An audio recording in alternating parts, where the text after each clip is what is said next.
Shri classes में आपका स्वागत है। दोस्तों, फिर एक चर्चा में रहने वाले विषय लेकर आया हूँ।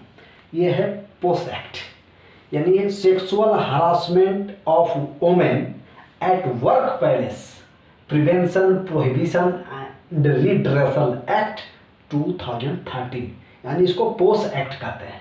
पोस एक्ट कैसे हो गया? Prevention of sexual harassment act 2013, यौन उत्पीड़न, यह है यौन उत्पीड़न के रोकथाम कानून 2013 इसका, ठीक है।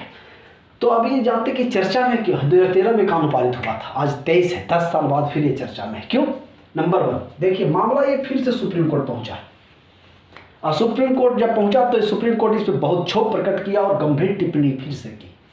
दूसरा, खिलाड़ियों का प्रदर्शन दिल्ली में जारी है। ये बड़े 2 बिंदु हैं जो चर्चा में इसे फिर से ले आया है। अब इसका देखते हैं कि ऐतिहासिक विकास कैसे हुआ। तो दोस्तों जानते हैं, जानिए कि इसकी विकास इस स्थिति में हुआ कि एक भांवरी देवी, ये नाम देखिए, भांवरी देवी राजस्थान की थी जो एक्टिविस्ट थी। ये वुमेन डेवलपमेंट प्रोजेक्ट से जुड़ी हुई थी। ये महिलाओं और बच्चों की सुरक्षा संबंधित काम है, समझ रहे हैं, वुमेन डेवलपमेंट प्रोग्राम से जुड़ी थी। तो ये वहाँ क्या था, एक छोटी बच्ची का विवाह किया जा रहा था। वो उनको जब पता चला तो वहाँ जाकर उस बच्ची का विवाह रोकवा दी। इसी क्षोभ में वहाँ 5 पुरुषों ने इनके साथ सामूहिक बलात्कार किया था। जब ये ऐसी घटना घटी तो फिर ये Vishakha and other versus Rajasthan government के संबंध में ये कानून ये जो है केस फाइल हुआ, जो case file Rajasthan high court से होते हुए फिर अंत में सुप्रीम कोर्ट पहुंचा। जब सुप्रीम कोर्ट पहुंचा तो सुप्रीम कोर्ट ये पाया कि यौन उत्पीड़न, कार्यस्थल पे यौन उत्पीड़न के संबंध में भारत में कोई स्पष्ट कानून का अभाव है। इसी पे उन्होंने एक गाइडलाइन जारी किया। सुप्रीम कोर्ट जो गाइडलाइन जारी किया उस गाइडलाइन को ही विशाखा गाइडलाइन कहते हैं। यहाँ भी आपको क्लियर हो गया विशाखा गाइडलाइन कैसे कहा गया, क्या है विशाखा गाइडलाइन, समझ गए। अब इसमें गाइडलाइन क्या हुआ, टिप्पणी ये भी बताएंगे। अब तीसरी पॉइंट एक है कि भारत ने एक अंतर्राष्ट्रीय सम्मेलन उसको 93 में स्वीकार किया है, ठीक है। भारत ने अंतर्राष्ट्रीय सम्मेलन को 93 में स्वीकार किया। ये क्या है? Convention on the elimination of all forms of discrimination against women, इसका फुल फॉर्म था। इस कन्वेंशन को, अंतर्राष्ट्रीय सम्मेलन को भारत ने 93 में रेटिफाई किया। तो ये इसका ऐतिहासिक विकास रहा। इसी संबंध में फिर भारत में 2007 में इस संबंध में कानून लाने का प्रयास किया गया, लेकिन वह सफल रहा। फिर अंत में 2012 में इसके दूसरे प्रयास किए गए, जिसके तहत 2013 में फिर ये कानून बन के तैयार हुआ।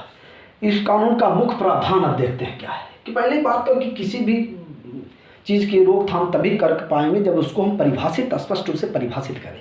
तो उसी लिए इसमें स्पष्ट रूप से सेक्सुअल हरासमेंट यानी यौन उत्पीड़न को परिभाषित किया गया और परिभाषित करते हुए कहा गया कि यौन उत्पीड़न से संबंधित कोई भी गतिविधि, कार्यस्थल पर कोई भी गतिविधि, या तो कोई लिखित या कोई पेंटिंग या तो कोई बोलकर या किसी भी तरह की ऐसी गतिविधि जो कार्यस्थल पर महिलाओं के मान सम्मान और उसके जो है डिग्निटी, किसी भी संबंध में उसकी मतलब जो है मतलब कहिए कि अकुशल वातावरण पैदा करे, यौन संबंधी कोई स्थिति पैदा करे, कोई भी गतिविधि करे, उसे सेक्सुअल हरासमेंट माना जाएगा। और साथ ही कार्यस्थल पे 5 ऐसी गतिविधियों को, कार्यस्थल में जो है 5 ऐसी गतिविधि जिसको हम इसके साथ साथ उस गतिविधि को यौन उत्पीड़न की श्रेणी में स्वीकार किए। वो क्या है ये जानिए। नंबर 1 कि कार्यस्थल पे अगर कोई यौन उत्पीड़न की सोच से रोजगार में लाभ का वादा करता हो, अगर नियोक्ता या वहाँ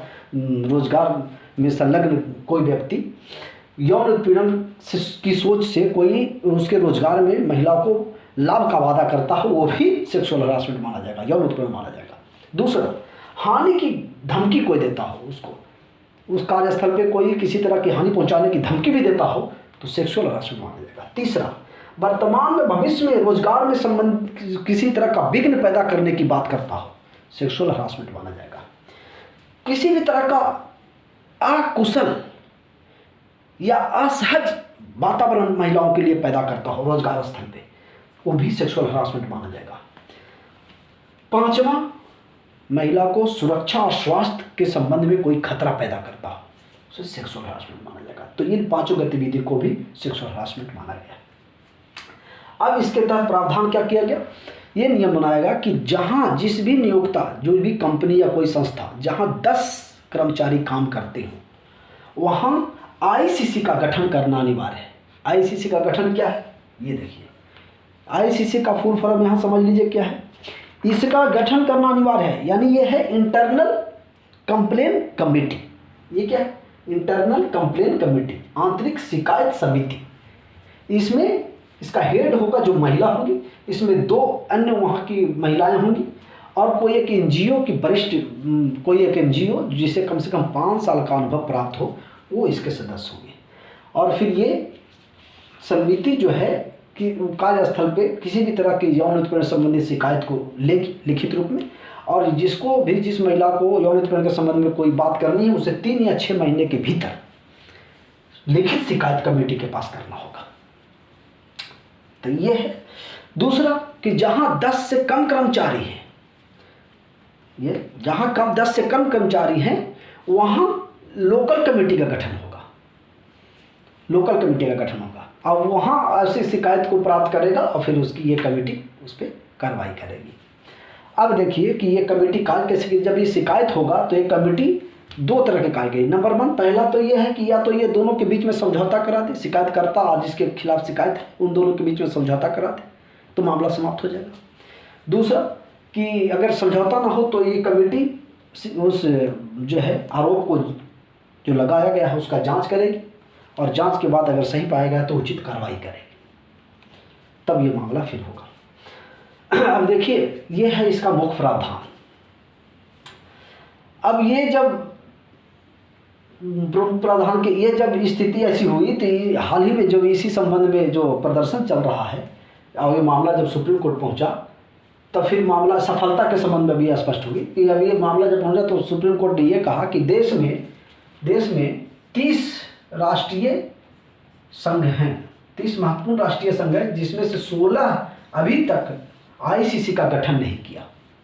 अब इसकी सफलता का पॉइंट समझ लीजिए कि क्या है, आईसीसी का गठन नहीं किया तो ये इसकी सफलता की सबसे कमज़ोर कड़ी है। दूसरा कि इसमें कम से कम भारत में जानिए कि 80% जो लोग हैं अनऑर्गेनाइज्ड सेक्टर में महिलाएं काम करती हैं, उसमें शिकायत का प्रावधान क्या हो वो बेचारी शिकायत भी नहीं कर पाती, तो इसकी सफलता बहुत ही कमज़ोर है। अब इसमें सुझाव देखिए, सुझाव में क्या करना है। अब इसकी सुझाव क्या हो, पहली बात कि आईसीसी का गठन बस सेक्सुअल हरासमेंट पर जिम्मेदार कौन हो। अगर आईसीसी का गठन नहीं होता है और सेक्सुअल हरासमेंट हो रहा है तो उसकी जिम्मेदारी किस पे डाला जाए, ये सबसे बड़ी समस्या है, ये स्पष्ट नहीं है। सुप्रीम कोर्ट इसका उल्लेख भी किया है। दूसरा कि 80% महिलाएं जो हैं अकुशल क्षेत्र में काम करती हैं, अनौपचारिक क्षेत्र में काम करती हैं, बेचारी वो उन्हें जो है ये कंप्लेन कहाँ करे और इन्हें ये जानकारी भी नहीं है कि ये कैसे कंप्लेन किया जाए, कहाँ किया जाए, ये इन्हें जानकारी नहीं है, तो इन्हें जागरूकता का अभाव है। तीसरा पॉइंट हो जाएगा कि जागरूकता का अभाव। चौथा कि कंप्लेन किसी के साथ अगर ऐसी समस्या होती है तो उन्हें रोजगार छीनने का डर होता है कि अगर हम कंप्लेन करें तो कल रोजगार से निकाल देगा, तो रोजगार का डर ये सबसे बड़ी। तो ये सुझाव ये है कि ये स्पष्ट जिम्मेदारी दिया जाए। दूसरा कि जो है अनौपचारिक क्षेत्र में कार्यरत महिलाओं के संबंध में भी स्पष्ट नीति निर्माण किया जाए। चौथा रोजगार के डर जो है उसमें रोजगार को सुनिश्चित किया जाए, रोजगार उसे न छीनने का जो डर है उसे समाप्त करने का स्पष्ट प्रावधान, ऐसी प्रावधान हो जिससे उन्हें रोजगार न छीना जा सके। चौथा कि उन्हें इस कानून में पोस्ट एक्ट के बारे में जागरूकता अभियान फैलाया जाए, जागरूक किया जाए, ताकि इस तरह के मामले जो उनके साथ हो रहे हैं वो शिकायत कर सकें। तो दोस्तों ये था पोस्ट एक्ट के बारे में। अब आप इसमें अगर किसी तरह की कोई दिक्कत हो तो मुझे कमेंट करें, लेकिन एक ध्यान रखिए कि इसके बाद आप लाइक और सब्सक्राइब अवश्य करें। मैं तो अपना कार्य किया, अब आप अपना कार्य करें। धन्यवाद।